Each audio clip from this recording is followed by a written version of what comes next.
शेणखत वगैरे टाकून ऑर्गॅनिकमध्ये सर्व ह्याच्यावरती काम करून ह्या शेतीचं मी असं उत्पन्न घेतलेलं आहे. लाल चुटूक, टवटवीत आणि आकर्षक सफरचंदांनी सजलेली ही बाग पाहण्यासाठी राज्यभरातून पर्यटक भिलारेंच्या बागेला भेट देत आहेत.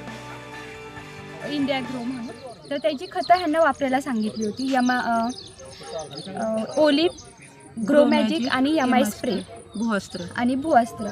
तर भूअस्त्र त्यांनी जमिनीमधून टाकलं होतं आणि ग्रो मॅजिक, ओलिप आणि MI स्प्रे याची दर 15 दिवसांनी ते फवारणी करत होते.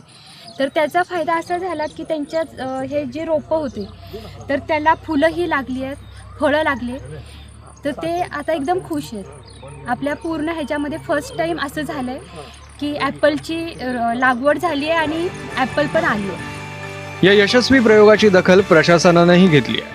पश्चिम महाराष्ट्र महसूल विभागाचे आयुक्त आणि सातारा जिल्हाधिकारी संतोष पाटील यांच्यासह कृषी विभागाच्या अधिकाऱ्यांनी थेट भिलारेंच्या बागेत जाऊन पाहणी केली आणि या अभिनव प्रयोगासाठी भिलारेंच्या पाठीवर कौतुकाची थापही दिली. अनोखा प्रयोग महाराष्ट्रात पहिल्यांदा होतोय, म्हणजे सर्व शेतकरी बांधवांनी याच्यातून प्रेरणा घेणं अपेक्षित आहे. वेगळा प्रयोग अत्यंत यशस्वी झालेला आहे. म्हणजे काश्मीरी सफरचंदाच्या तोडीचं कुठलीही